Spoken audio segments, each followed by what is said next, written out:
which was in the opening balance. So the opening balance was around about 896 million. They did get confirmation or approval to write off 405 million of irregular expenditure, as it met the requirements of investigation, accountability, and so on and so forth. In terms of unauthorized expenditure, the department seems to be doing very well in this regard. They had zero unauthorized expenditure in 22-23. 23-24 was around about 23 million. And in the current year, they did not incur any unauthorized expenditure. The closing balance for unauthorized expenditure was about 113 million, 114 million, and it was investigated and just awaiting approval for condemnation or write-off. In terms of annual fruitless and wasteful expenditure, this is obviously linked. If you do not pay your suppliers within 30 days, which is the non-compliance, you're then going to incur interest and charges on the late payments. We are seeing a upward trend, even though 504,000, just to let the committee members know, it is one of the lowest that I've seen, especially in provincial government. So even though there's an escalating trend in terms of the amount is still considered to be quite low.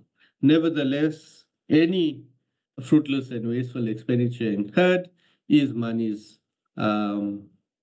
that have been spent that could have been avoided in vain. So I think it's just something for the committee members just to complement, but also ensure that the department maintains their controls to sustain and reduce the fruitless and wasteful expenditure. So the nature of the current year fruitless and wasteful, as you can see, interest on overdue accounts. There were disconnection, reconnection, and after-hour bookings that were done that resulted in additional charges that led to the fruitless and wasteful expenditure being cut. As linked with the non-compliance, they are still investigating 4.9 million worth of irregular expenditure. And as we indicated, it is pending due to the remainder that needs to be investigated due to existing backlogs. In terms of value-adding infrastructure, so from the AG's point of view, the department doesn't have a lot of infrastructure per se, doesn't spend a lot of money on infrastructure, and there's been obviously a downward spiral in terms of curbing the expenditure on capital as a result of utilizing it to spend it on core expenditure. But what we found is that the department spends a lot of money in terms of funding nonprofit organizations. So over the last, I would say, 3 years, what we've done, and in accordance with our mandate in our vision and our culture shift strategy, we want to ensure that services are being rendered to the South African citizen in line with the mandate of the department or the respective department. So what we did is we selected a random sample of NPOs, and we visited them. And what we're finding through, which is consistent from last year and the years before, that whilst the department is funding these NPOs, the state of these NPOs that are being funded are of a unacceptable or unsatisfactory state in order for the beneficiaries to live in. An example would be, and we've tried to include photos, there's mold, unpleasant odors. In some instances, toilets were not working. And when I'm saying not working, I mean one toilet or two toilets in the entire NPO that has about probably 50 to 60 people. They have only got one toilet that seems to be working. And so this is, I think the pictures speak for itself. And from our perspective, we find that at the end of the day, Whilst the department is not funding the operations of the NPOs, they might be subsidizing the individuals or the heads that are included in the in or that are in attendance at these NPOs. We felt that the department is facing a reputational risk and a public risk, because from the public side, um, all the public sees is that it has been supported or funded by Department of Social Development, and obviously the state of the NPOs are not of an acceptable level. So we have had chats with the department. They are aware of these challenges. And we just ask that, in terms of, they call them social workers, if I'm not mistaken, that have to visit these NPOs on a quarterly basis or on a monthly basis, at least. We also couldn't find that these things were actually picked up during their visits. So we just said that, and our recommendation and our discussion around the department is that as much as it might not fall within their line sight, and in terms of what they are subsidizing for, because they do not subsidize capital, they do not subsidize the operations of NPOs, but we felt that they could have just done something a bit better in order to assist or support these NPOs, especially getting it to a level of basic human uh, rights in terms of a clean toilet, having access to toilet, clean water, and so on and so forth, and acceptable living quarters. I think financial sustainability.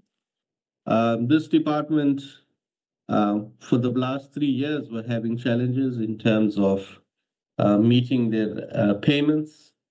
For a long time, they haven't been paying their suppliers within 30 days. The underlying causes are various. Number one is that I think the most um, prevalent one would be the budget cuts and the shrinking of the fiscus. So the department had unfunded wage mandates, which they had to manage. But nevertheless, if you look at their, I think their financial health indicators over the last 3 years, there is improvement. Even though it's not where we want it to be, but we are seeing that the department is responding to it, and they are cutting back on spending.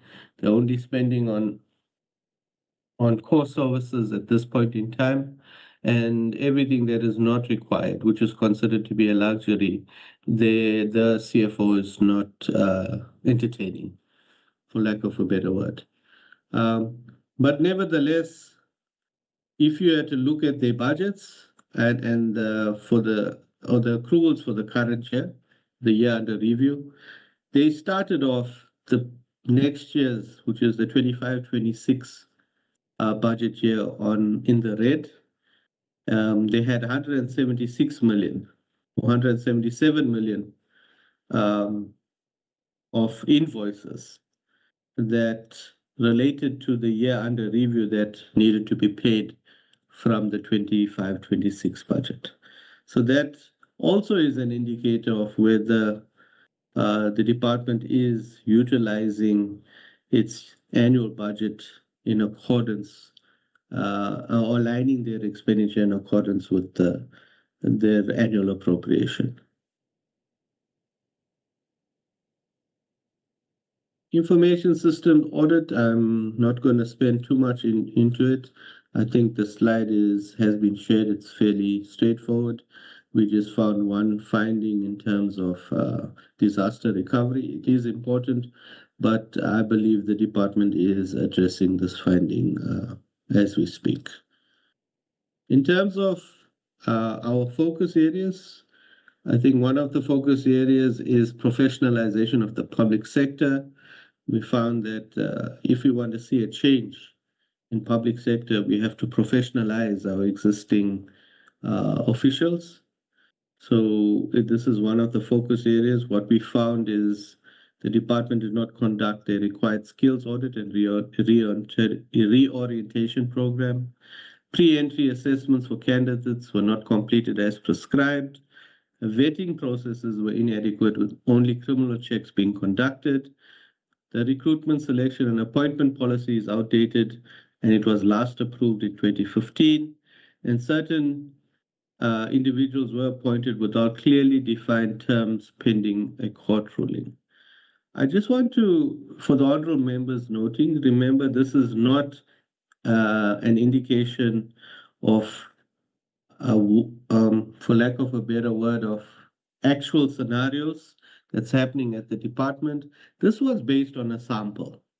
And based on the sample, we would identify these findings.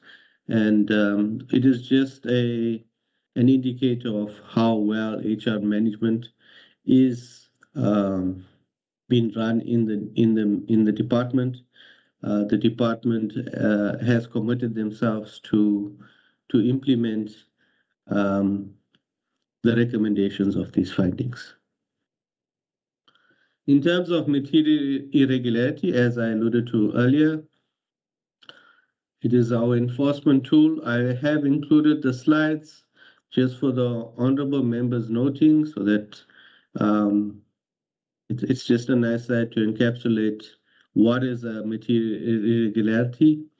And it's coined as any non-compliance with or contravention of legislation, fraud, theft, or breach of fiduciary duty identified during an audit and that has resulted in or is likely to result in a material financial loss, the misuse or loss of a material public resource, or substantial harm to a public sector institution or general public.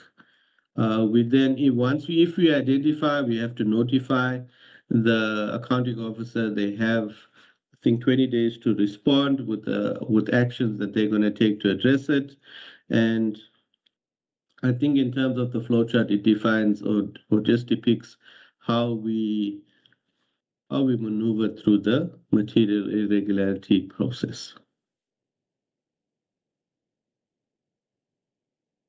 In terms of overall messages, the prior commitments from the Honorable MEC was to support the AO in implementing an action plan that drives clean administration and improve service delivery with respective to social relief in the province.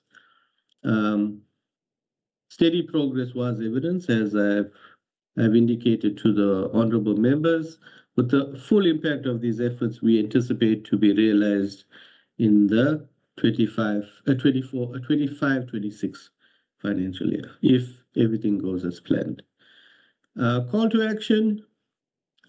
I think we just found that there needs to be improved oversight by the accounting officer over the adherence with laws and regulations. I think specifically on ensuring timely payments to suppliers, and also ensuring that fruitless and wasteful expenditure is investigated and consequence management processes are implemented. We did recommend to the accounting officer and the CFO that they need to maintain comprehensive registers, and that all fruitless and wasteful expenditure incurred should be investigated and respective consequence management to be implemented. And we also recommended that the CFO should continue enhancing his existing controls over cash management, so that obviously the fruits of the steps that he's implemented can be realized in the next financial year or the years to come. I think the CFO has indicated, just for the honorable members noting, that he's getting payment down to, I think, 3 working days, if I'm not mistaken. That's what his assertion was. And I did indicate to him in our meetings, including with the Honorable MEC, that he must just be careful that once Provincial Treasury identifies that he is making payments within 3 working days, and he's turned around the department over the last, from the time he's been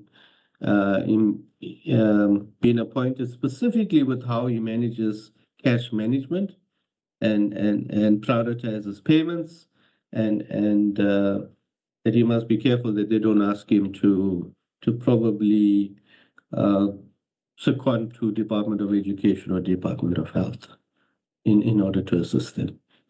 That in a nutshell, honorable members, is my presentation. Thank you so much for giving me this opportunity, and I will pause if there's any questions of clarity from the members. Thank you. Thank you very much, Mr. M.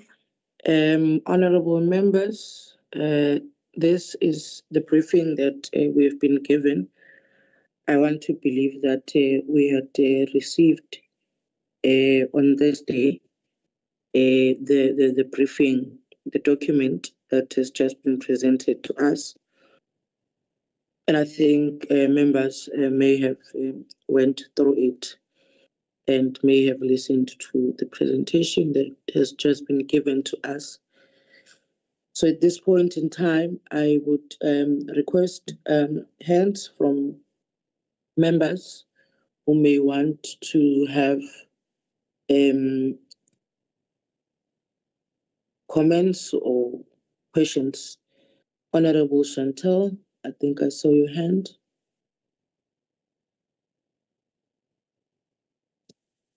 Thank you, Chair.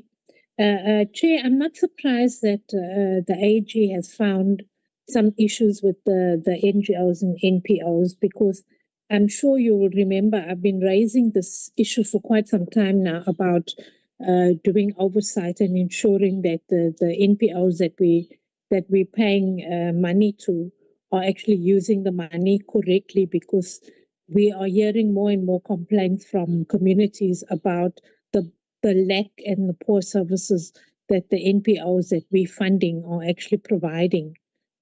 So I think it's something that we really need to push as a committee.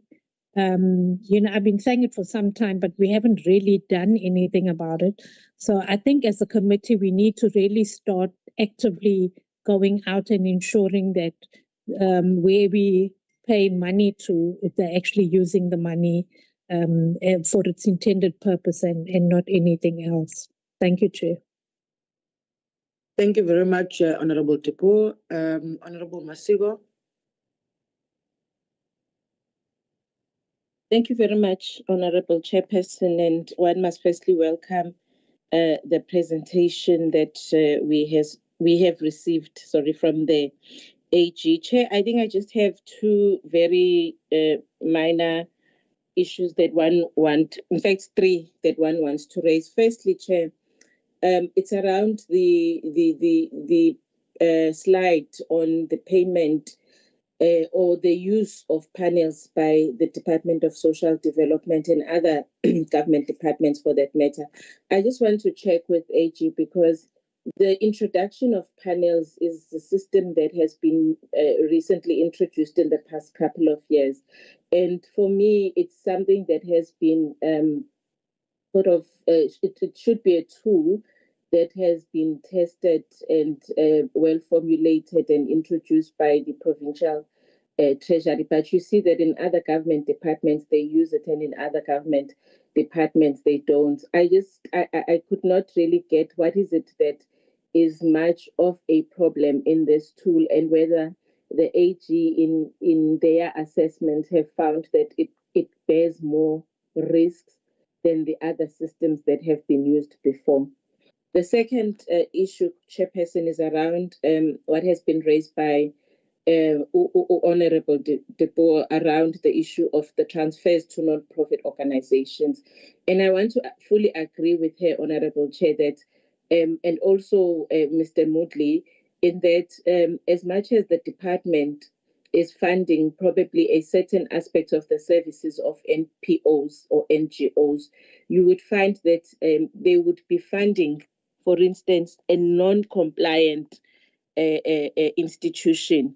And I'm saying that, Chairperson, because we once visited a White Door Center as oversight, part of the oversight of the Standing Committee on the Quality of Life. It was a White Door Center that was funded by the Department of Social Development.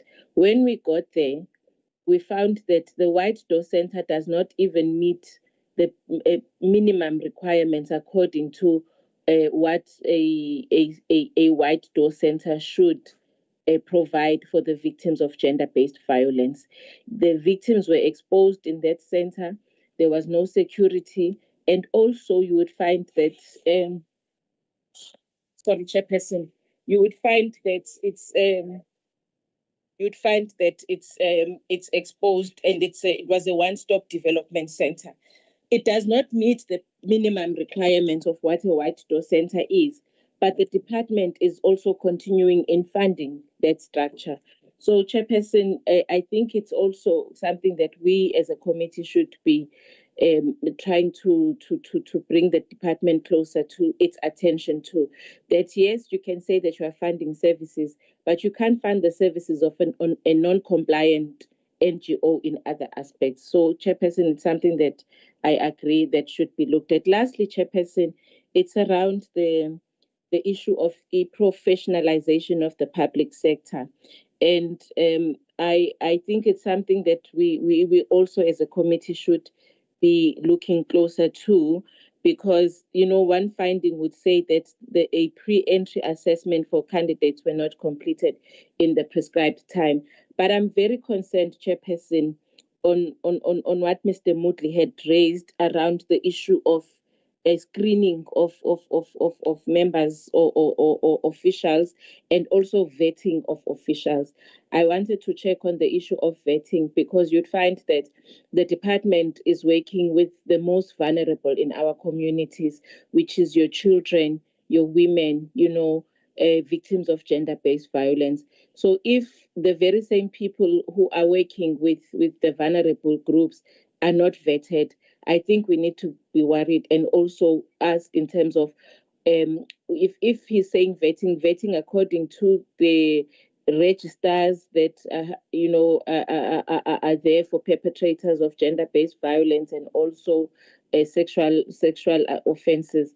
So, Chairperson, I think it's something that we need to get clarity on, and also we need to highlight it to the department that it cannot be that their officials are not screened and they're also not vetted. Thank you very much, Honorable Chair.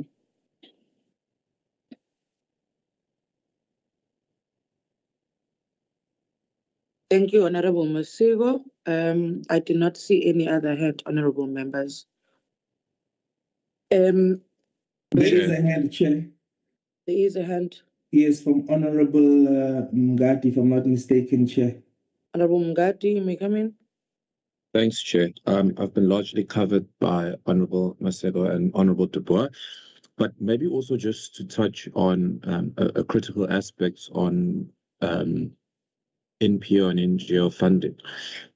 I think what needs to also happen is, and it speaks to the professionalization. I think far too often we are taking people on their word in terms of what they are going to deliver to the community without a metric or a stock standard way in which we ensure that the most amount of randage reaches the people that are in need of whatever particular service they are providing.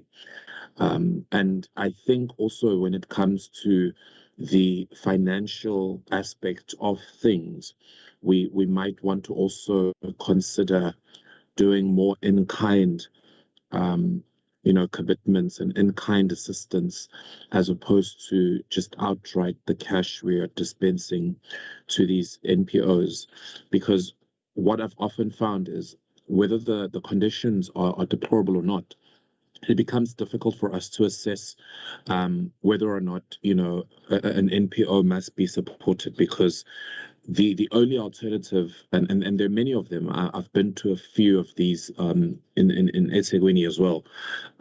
You'll find that if you then report that you feel the money that the department has given to this NPO or NGO isn't helpful or isn't being used appropriately, the only alternative is to take that funding away. And unfortunately, the people that are then in despair are the very people that we are mandated to assist. And so it puts us in between a rock and a hard place. And I think that consideration must also be raised, in that while I think it's good that we want all of these things, the reality is that as we go to through these oversights and as we see these facilities, the option can't be to defund. That's also like another thing that we need to consider, because the services are needed. The people need these services.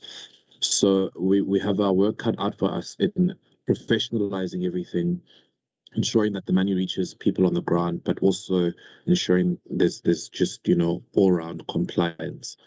Yeah, that's just mine, Chair. Thanks. Thank you very much, Honorable Mngadi. I see there's another hand, but it says unverified. Chair. Yes. Sorry to dispatch in. Chair, it's Honorable M. Gasa, Chair. Her hand is up as well, Chairperson. Thanks. Thank you, Honorable Gasa. You can come in.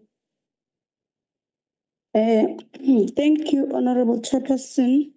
Greetings to honorable members and officials. Let me start by appreciating the report.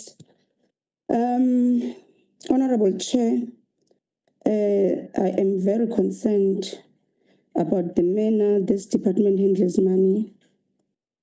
I see the 496 million of irregular spending. And every year we see the same problems, fake contracts, breaking orders into smaller pieces to avoid rules, and ignoring the laws for buying things.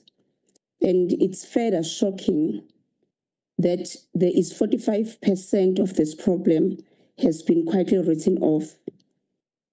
If I'm not mistaken, the department wrote off 405 million in irregular spending, and there were no court cases or internal punishments. So may I check if it's possible for an investigation to take place, so that as the committee will be able to find out if this write-off was hiding corruption, and to name every worker and business person who gained from this wrongdoing.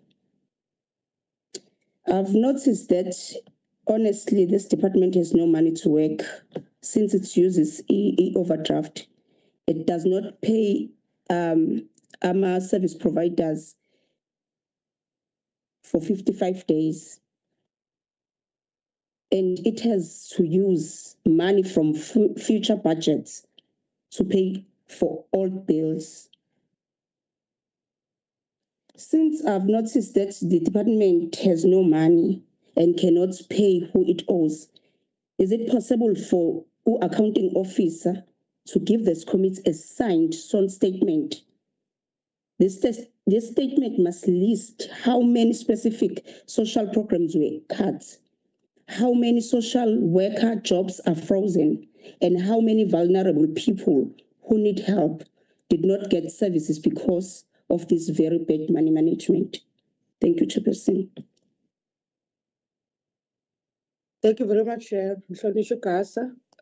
Maybe before we allow AG to come back and respond to comments and questions that have been raised, I would also want to align myself with the Honorable Tipo, Honorable Mngadi, I think raised the same issues in Honorable Masiko. On the issue of NPOs, the management of NPOs, the funding of NPOs, I would want to believe that AG may be aware of a certain NPO that was funded in Zululand district, and the funding was abruptly stopped. I can see your hand, Honorable Mngadi. I will give you as soon as I finish.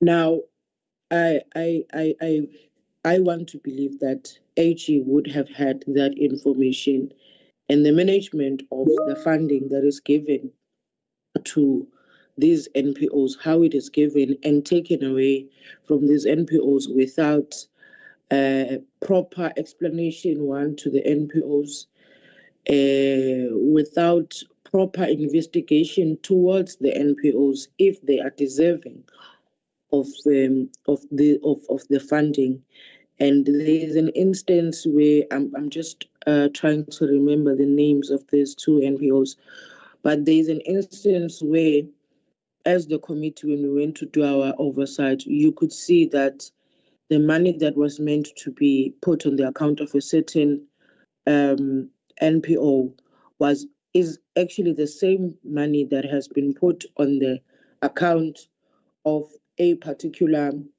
NPO within the same district.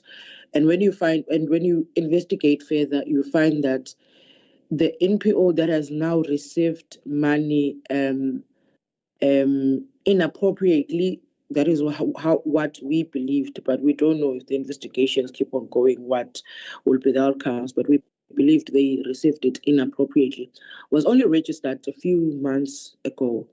And the other one that was supposed to be funded is because the other one that was supposed to be funded was registered some years ago, having complied with everything that the Department of Social Development would have wanted. Also, the maintenance, as it is reported by the AG, the maintenance of this NPO in the areas, it looks like for me that the department just puts funding and do not bother doing oversight, do not bother checking if there's still compliance. I think for them, once they've just put money there, unless the portfolio committee maybe can say we want to go and do an oversight there, that is the only time where the department will start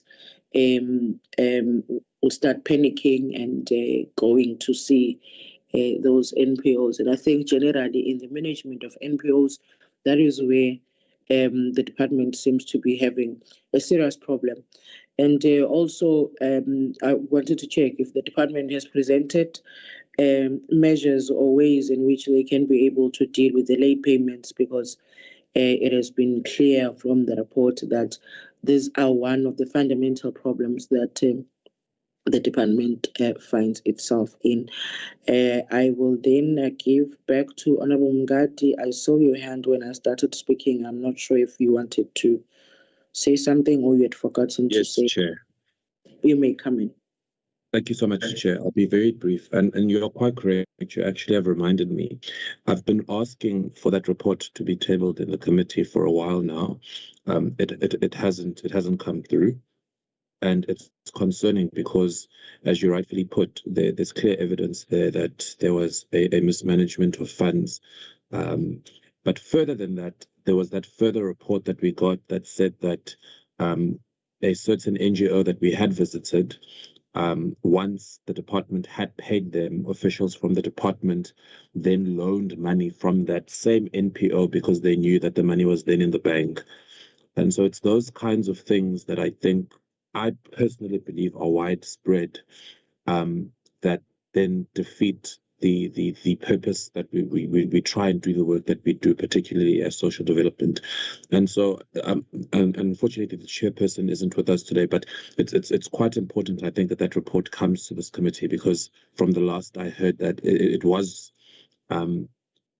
ready, and it also involves a certain queen in Zululand. So I think it's important that we just ventilate that so that we can put that matter behind us. Thanks. Thank you very much. Maybe just before they come in and respond, the names of these NPOs in which there were mismanagement of funds is Umkiji Mwembogoto Women Organization. And I'd like the AG to specifically, maybe may not be today, but to take a deep dive on what happened between these NPOs. There is Umkiji Mwembogoto Women Organization and Ubuhle Bamavananda Women Organization. It is believed that money that was meant for the first NPO was taken to the second NPO without any explanation, and it was not done appropriately. So maybe if AG can note that and take it from the committee to say we would like you to actually take a deep dive on that matter. You may come in, colleagues, and respond to comments and questions. Thank you, honorable members, for those questions of clarity and also some other comments that is very useful for me in terms of noting it for the next year's audit. We had Honorable De Boer, I think, just made a comment for noting.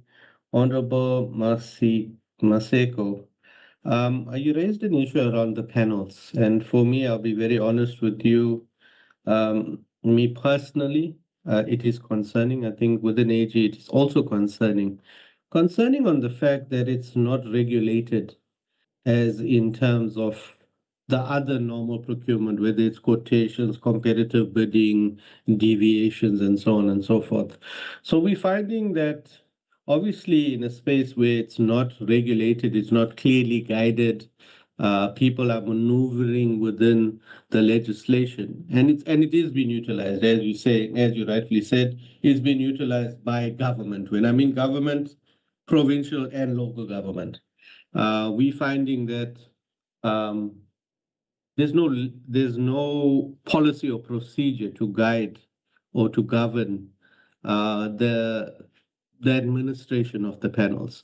So what we would find is, and just for the honorable members noting, is that a panel is you create your own, for lack of a better word, database within a database. It's considered to be efficient in that you only have to do competitive bidding once to vet the suppliers, and then you add them into a database, whether it is for cleaning, whether it is for catering, whether it is for consultants. So you can create a panel for any type of service that you would like to. So basically, you go through the competitive bidding once. The panel is only valid for 3 years. But what becomes a bit of a challenge is the rotation of the panels. So basically, when you select or when you have a need for a service, you'll select from the panel. It's how you select from the panel. And this is where we're having the challenge in terms of determining rotation, determining compliance, as and when you use that panel once it's been performed.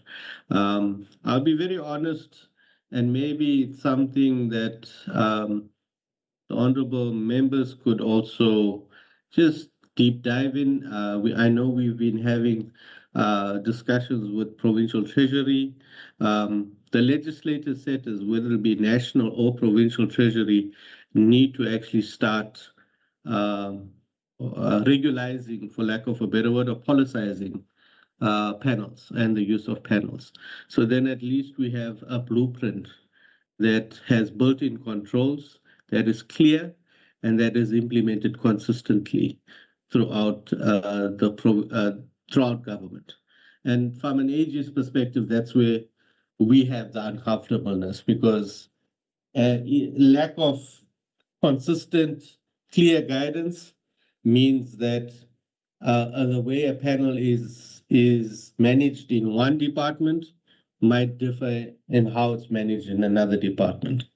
To my understanding, provincial treasury is aware. We have raised it with provincial treasury, but they can only issue guidelines. So it's something that I think National Treasury is looking at. We have been engaging with National Treasury in terms of highlighting this risk to them, but to date, there hasn't been anything formally issued by National Treasury. And obviously, then it becomes a very, for lack of a better word, wishy-washy matter, because it's open to interpretation. There's no clear guidelines, and then departments obviously utilize it to abuse the system in certain ways. But I'm in agreement with you. In terms of the non-compliant NGO, the minimum requirements, you must understand we select a sample. We can't do 100%, but we do ensure, based on the sample that we select to do the visit, that the MPO is compliant or meets those compliance requirements in terms of submission of annual financial statements, obviously determine on the nature of the NPO that it actually is geared and sourced and set up in order to fund or in order to be categorized for that level of service to the public. We had an issue around the vetting of staff. And if you looked at my slide, and I know you wanted a bit of clarity in terms of professionalization, we find that they are doing criminal checks. I know you did raise that due to the nature of the business that social development is in, it will obviously be nice to do your reference checks or your vetting. But what we found is that for the sample that we selected, there's a requirement in terms that for directors and above, that you should do that sure, my pronunciation, please bear with me, nocular certificate for all SMSs. And that was a requirement. And we couldn't, when we audited for a sample, based on the appointments or appointments done, we found that there was no evidence of that certificate being validated as a requirement before the person was being appointed. So the department did note our recommendation and our finding. We obviously did request it, we didn't get it. So we obviously during the audit we could not establish whether it was that it was not done or whether it was a filing issue. But obviously as we move into the next audit, we will be doing a follow-up in terms of that. And then we had the Honorable Mgadi. And again, the department, I mean, you use the terminology a rock and a hard place, because the NPOs that the department funds are at such a state that it cannot survive without the funding. And the department has noted and also brought that argument to us in terms of the challenges that they have. And for us, it was just bringing the attention to the department. Yes, we do understand, but at the end of the day, you do have a responsibility also to ensure whoever you are supporting, that you're actually uplifting them to a certain extent. Again, there's obviously talking about prioritization of funding, finding other ways in order to assist the NPOs in terms of looking at donations. The department was talking about registering the NPOs with the PBO as a public benefit organization, then they can access funding or donations from the private sector. Those sort of things. But from an AG perspective, we were just raising the reputational risk and the public risk, because ultimately you are providing this service to the public. And the perception from the public is that, as you rightfully indicated by all the other honorable members, is that if it's being funded by government, it should be of an acceptable standard. And if it's not, then the perception is created that the department is either spending money on things, or money is not being spent for the purposes intended, or being misappropriated at the end of the day. In terms of Honorable Gasa, I think you made mention of the 496 million of irregular expenditure and the 405 million that was written off. I want to just give some context to the irregular expenditure. Majority of this irregular expenditure was incurred, I would say quite safely, if you look at the balances of irregular expenditure incurred year on are historical related. And majority of them, if I can say, some are linked to the SIU PPE COVID-19 procurement, which was investigated by the SIU, and therefore that process is unfolding in the background, or that has a separate process in terms of consequence management and so on and so forth. But just to give the committee some background, after the 2020 COVID-19 PPE scandal, the SCM director was obviously suspended, resigned. I think previous CFO also was not appointed. He also resigned, to my understanding. I've only been involved in this department for the last 3 years, but in terms of my institutional knowledge and understanding, that's what occurred. So for the last probably 22, 21, 22, 22, 23, their department didn't have a CFO. And there was an acting CFO. They didn't have an SCM director. So there was a lot of backlog, from my understanding, in terms of going out on tender, especially around this.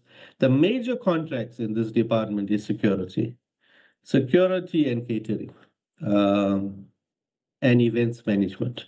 So if I can give the committee, those are the core in this department. And they spend quite a lot on security, events management, and catering to a certain extent. So the department had all of these contracts. They appointed them on 3 years, but obviously they didn't start the procurement process. So they were extending these contracts on a month-to-month, or not even extending. The contracts just expired, but the department was then, even though they stuck to the original, the original contract price, had no option but to just keep the existing service providers to provide the service. And that resulted in irregular expenditure because we were finding that the department was making payment on expired contracts without a valid contract in place.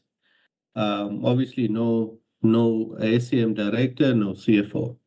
And majority, I would think, after the 21, 22, and 22, 23, and 23, 24 was expiry of contracts, payments made on expiry of contracts. Just to give the context of it, the 4 or 5 million, obviously, that was written off, that was reviewed by Provincial Treasury.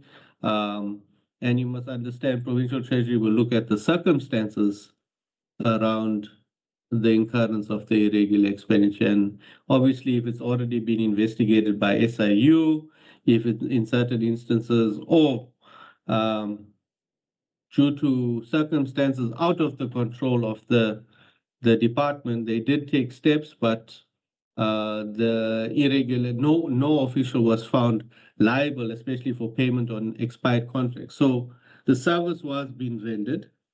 They, for an example, if I paid for a security service, security was being provided, so goods and services were received.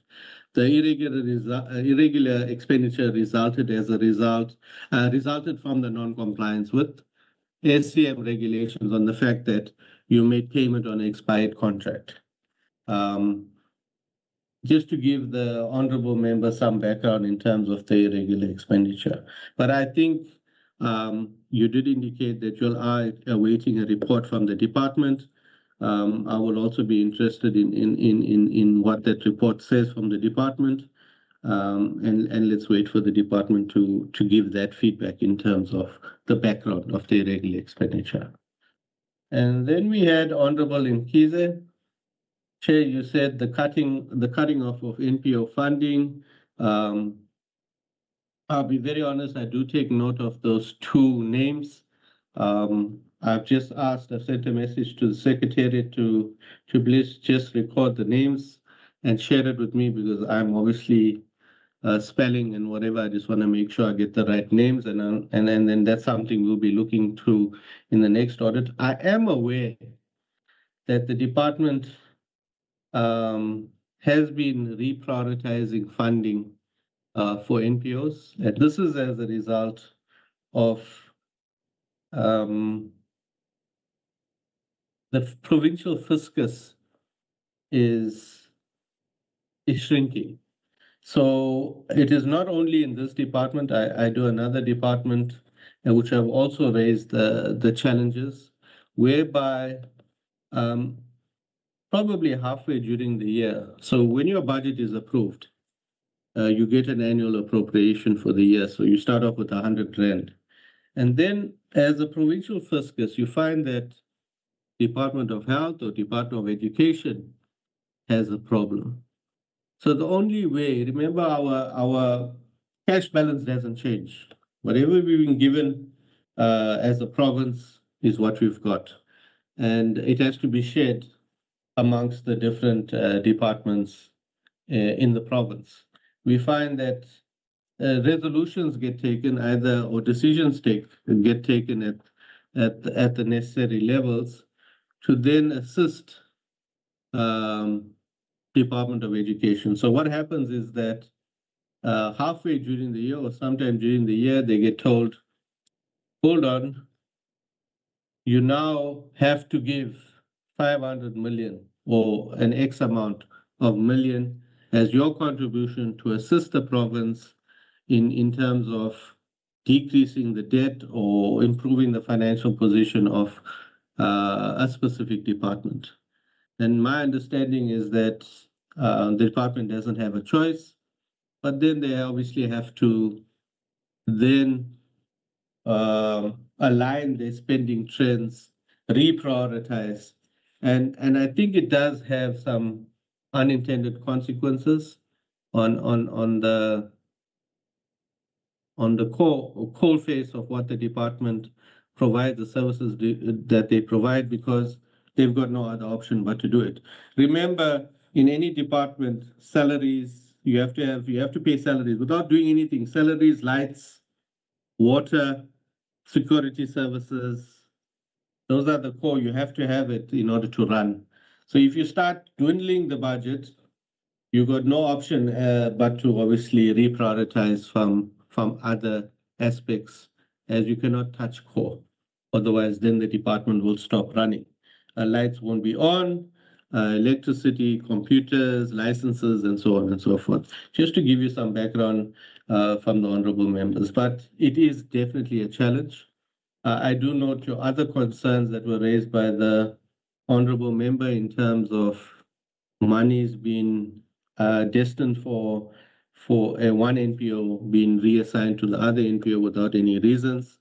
Obviously, I do not have any specifics of that, but as I said, I'll take note of it and note the Honorable Chair's request that we would probably look into that in the next financial year or the next audit for the Department of Social Development. I think in a nutshell, Honorable members, I've covered everybody, but let me just pause if perhaps I've missed anything out, as it was quite a lengthy comment and feedback, but I will pause, Honorable Chair, through you to see if there's any other further clarity required that perhaps I've missed. Thank you.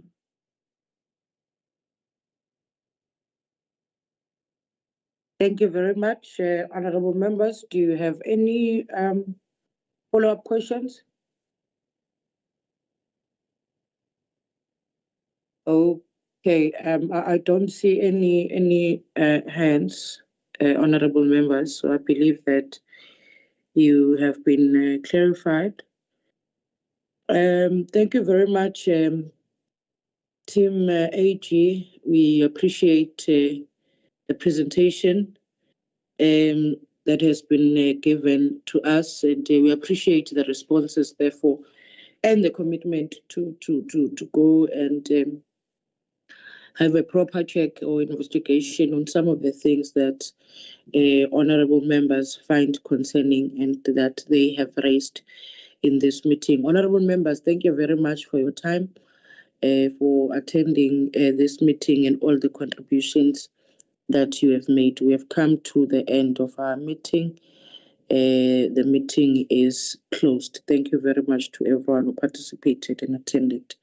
Thank you. Meeting closed. Thank you, honorable members. Have a good Thank morning. you, Honorable Chair. Thank you.